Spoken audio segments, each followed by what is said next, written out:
Muito bem, mais um Full Gas podcast de MotoGP, hoje para comentar o Grande Prêmio do Algarve, 17ª e penúltima etapa do campeonato de 2021 e mais uma vitória de Pecco Bagnaia, sua terceira vitória nas últimas 5 provas e uma carimbada aí na faixa da Yamaha, né, na faixa do Fábio Quartararo, que acabou aí sofrendo aí seu primeiro abandono, sua primeira queda nessa temporada, e o Pecco aí conseguindo a sua terceira vitória, conseguindo o vice-campeonato, e com o Juan Mir em segundo e o Jack Miller na terceira posição. Uma prova que nós não tivemos Marc Marquez. Bom lembrar, a gente vai falar da situação do Marquez também neste podcast, mas antes de falar sobre este GP do Algarve, vamos falar do resultado da prova. Pecco Bagnaia venceu a corrida com o Juan Mir na segunda posição, depois Jack Miller, Alex Marquez, né, disputa entre Jack Miller e Alex Marquez até o final da prova. Infelizmente tivemos aí o final abrupto da corrida pela bandeira vermelha, no acidente envolvendo o Iker Lecuona e o Miguel Oliveira. Depois tivemos Johan Zarco, Pol Espargaró na sexta posição, Jorge Martin sétimo, Alex Rins oitavo, Enea Bastianini, Brad Binder fechando o top 10, depois Takaki Nakagami, Luca Marini, Valentino Rossi na primeira Yamaha apenas na 13ª posição, Andrea Dovizioso, Stefan Bradl, e ainda terminaram a corrida Maverick Vinhares e o Franco Morbidelli aí sofrendo bastante com a sua contusão no campeonato. Fábio Quartararo fica com os mesmos 267 pontos, o Pecco Bagnaia já vice-campeão 227, Juan Mir já terceiro colocado 195 pontos, a disputa aí ficando na última corrida pelo quarto lugar com o Jack Miller e o Johan Zarco fechando o top 5. Mas o que dizer desse Grande Prêmio do Algarve? Na verdade não foi uma corrida muito bacana. Infelizmente a pista de Portimão ela é muito legal, ela é muito seletiva, tem várias curvas diferentes, é uma topografia muito interessante, mas na hora de fazer corrida boa é um pouco complicado, porque a pista é um carrossel, né? É uma montanha-russa, como dizem, tem um traçado apenas, uma linha para você ser rápido e não abre muita oportunidade para ultrapassagem. É muito bacana de ver as motos lá, a gente viu fotos maravilhosas do Jack Miller conseguindo até inclusive tirar as duas rodas do chão, né? Enfim, outras imagens maravilhosas das motos na pista, mas para fazer corrida não é uma pista que faz grandes provas, e a gente viu isso, muitos espaços entre todas as motos do grid durante a realização dessa prova. Pecco Bagnaia não teve um melhor pulo na largada, mas depois conseguiu recuperar a primeira posição na primeira curva ali com o Jack Miller. Depois Juan Mir acabou passando o Miller. O espanhol ainda tentou chegar no Pecco Bagnaia. O Pecco Bagnaia nas primeiras voltas não conseguiu abrir uma vantagem do Juan Mir, mas no fim das contas o Pecco tinha mais moto, né? A gente viu como a Ducati estava andando forte esse final de semana. O Mir, assim como na primeira corrida de Portimão, foi muito bem. Dessa vez ele conseguiu pela primeira vez na sua carreira se classificar numa primeira fila de corrida da MotoGP. Ele já havia largado uma vez na primeira fila de uma corrida da MotoGP, foi exatamente no Grande Prêmio da Estíria do ano passado, só que ele não havia se classificado na primeira fila. Quem se classificou de verdade na primeira fila foi o Johan Zarco, mas você se lembra, ele teve aquele acidente com o Franco Morbidelli na corrida anterior, acabou sendo desclassificado, teve que largar do box. O Mir acabou largando na primeira fila, portanto não é a primeira vez que ele largou da primeira fila, mas foi a primeira vez que ele se classificou na primeira fila. Mas o Bagnaia tinha realmente o melhor conjunto e dominou a corrida. O Mir na metade meio que desistiu de ir atrás dele, ficou com o segundo lugar. Grande vitória do Bagnaia, uma vitória que valeu para a Ducati o título de construtores dessa temporada, dando aí aquela carimbada, como eu falei, na Yamaha e no Fábio Quartararo. Enfim, Juan Mir na segunda posição, se aproveitando da segunda versão do Ride Height Device da Suzuki, uma versão melhorada, e já aí dando seus primeiros frutos aí numa pista de alta velocidade. Muito interessante o resultado para ele. E o Jack Miller, né, ele disputaria ali no final da prova o terceiro lugar com o Alex Marquez, né? A gente teria uma batalha entre os dois, né, rivais de longa data, né, desde o título de 2014 da Moto3, mas tivemos aí o acidente envolvendo o Iker Lecuona e o Miguel Oliveira aí a 2 voltas do final. O Iker Lecuona tentou uma ultrapassagem, tentou forçar uma ultrapassagem do Miguel Oliveira. A única maneira de você ultrapassar em Portimão é forçando, e como a gente viu em outros casos, né, durante essa corrida, o próprio Lecuona tentou uma ultrapassagem do Pol Espargaró na primeira curva, acabaram os dois saindo da pista, o Quartararo passou, o Zarco passou.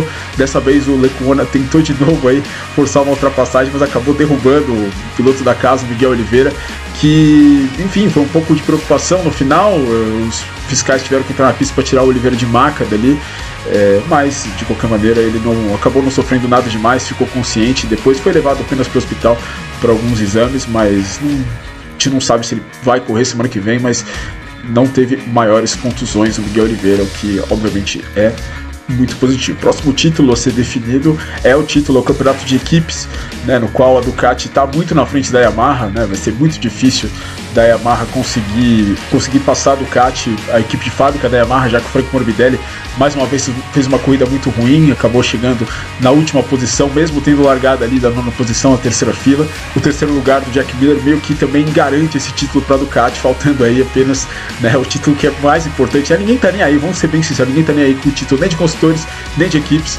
todo mundo quer saber do campeão de pilotos, e é esse o título que a Ducati quer desde 2007, mas não conseguiu. Mas enfim, o Jack Miller chegou na terceira posição e deu aí uma gordura aí para a Ducati nesse campeonato. É muito difícil, a Yamaha teria que fazer uma dobradinha, né, com a Ducati ficando sem pontuar em Valência, portanto esse título é praticamente já da Ducati. Mas foi um dia especialmente ruim para a Yamaha, por conta obviamente da queda do Fábio Quartararo. O Fábio Quartararo, ele acabou se classificando mal, largou da terceira fila, teve uma volta cancelada na classificação, senão ele poderia ter largado da primeira fila, da terceira posição, e ele acabou vivendo o pesadelo que é andar com uma Yamaha atrás da Ducati. Você chega nas curvas, mas as motos desaparecem na aceleração.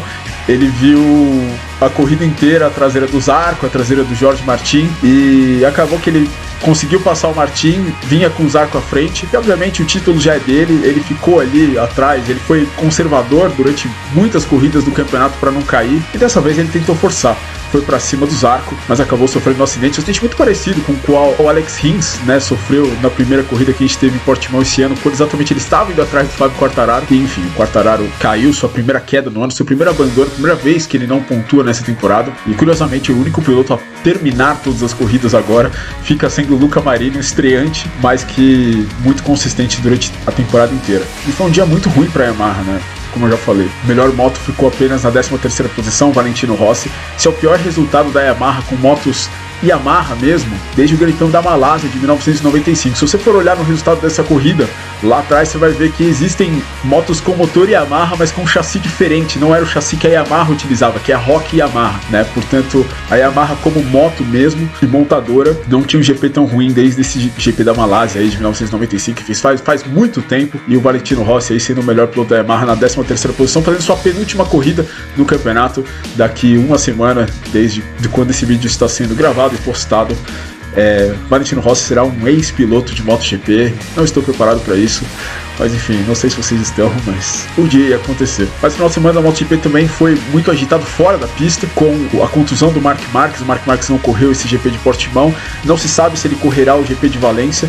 Marc Marquez estava fazendo um treino de enduro e acabou se machucando, acabou caindo, teve uma concussão cerebral. Só que essa concussão ela foi muito misteriosa, ela foi divulgada num comunicado muito curto pela Honda, sem muitos posts aí em rede social também no caso do Marquez. E segundo rumores do paddock, pode ser que essa não seja a única contusão do Marquez nesse acidente. Ele pode ter sofrido mais do que isso, e um indício, isso eu tô falando, isso são rumores, tá? Um indício disso foi que ele acabou passando por uma tomografia apenas 2 dias depois, né? Não sei se foram 2 ou 3 dias depois do acidente, que foi quando exatamente ele teve confirmado de que ele não correria nesse GP do Algarve. A Honda prometeu que nessa segunda-feira falaria se o Marquez corre ou não no Grande Prêmio de Valência depois de um novo check-up médico, então vamos ficar de olho. Mas a melhor corrida do dia acabou sendo a primeira de todas, a Moto3, com o título para o Pedro Acosta, né? O Pedro Acosta se tornando o segundo piloto mais jovem da história, apenas por um dia a ser campeão mundial, né? O Loris Capirossi foi campeão de 125 em 1990 com 17 anos e 165 dias, e o Pedro Acosta campeão com 166 dias e 17 anos, apenas por um dia, e ele, enfim, praticamente um empate técnico aí, os dois pilotos mais jovens aí a serem campeões mundiais. Mas o Pedro Acosta fez uma corridaça, largou de 14º, venceu a corrida, mas teve uma grande ajuda de Darryn Binder, né, que no ano que vem sobe para a MotoGP. Ele que foi apelidado carinhosamente durante o ano passado de Dive Bomb Darryn, fez um dive bomb ali para cima do Denis Foggia e do Sérgio Garcia, tirou o segundo e o terceiro colocados do campeonato mundial na última volta da corrida. E, enfim, foi desclassificado, né? Depois ele até tentou pedir desculpa pro Denis Foggia, né? Deu o título, obviamente, no colo do Pedro Acosta, né? O Pedro Acosta já estava numa posição de vencer o título naquele momento, mas, enfim, só ratificou o título dele. E depois ele foi pedir desculpa lá pro Denis Foggia na garagem, o pessoal italiano, né? Ali, tudo bem, a equipe é de Luxemburgo, né? A Leopard Racing, mas a maior parte das pessoas ali é italiano. Mandou ali pro sul-africano, não sei se ele entende italiano, mas mandou um vá via, né? Vá fanculo, que enfim, não é uma coisa muito bacana pra você dizer pra alguém se você um dia for pra Itália, mas enfim, desclassificado o Darrell Binder que, que tudo indica, né, não parece ter o cacife aí pra subir pra MotoGP, mas vai subir mesmo assim, vai ser companheiro do Andrea Dovizioso numa equipe satélite da Yamaha, na RNF, que é, enfim, a atual Petronas. Enfim, vamos ver, mas o Binder, mas não tira o brilho do campeonato do Pedro Acosta. O Pedro Acosta, ele venceu 3 das primeiras 4 corridas dele, venceu a primeira corrida dele saindo dos boxes. A gente tem que lembrar do Grande Prêmio de Doha, no Qatar, e durante o primeiro semestre foi o piloto a ser batido. O Dennis Foggia também fez um baita campeonato,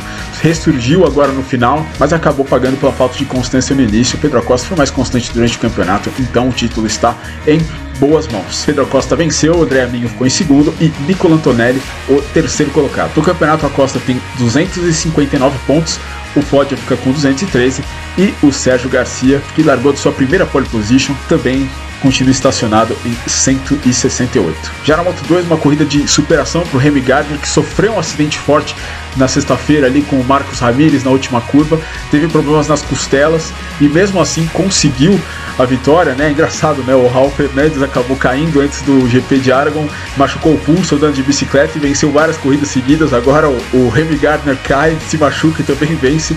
É uma coisa um pouco estranha nesse campeonato da Moto2 esse ano, mas agora, depois da queda do Fernandes no GP da Emília-Romanha, fica bastante difícil do Fernandes conseguir o título desse ano, já que agora são 23 pontos. O Fernandes acabou escolhendo o pneu errado, ele escolheu o pneu macio na traseira, enquanto o Gardner escolheu o pneu duro, e o pneu duro era realmente a melhor escolha, né? Todos os pilotos, né?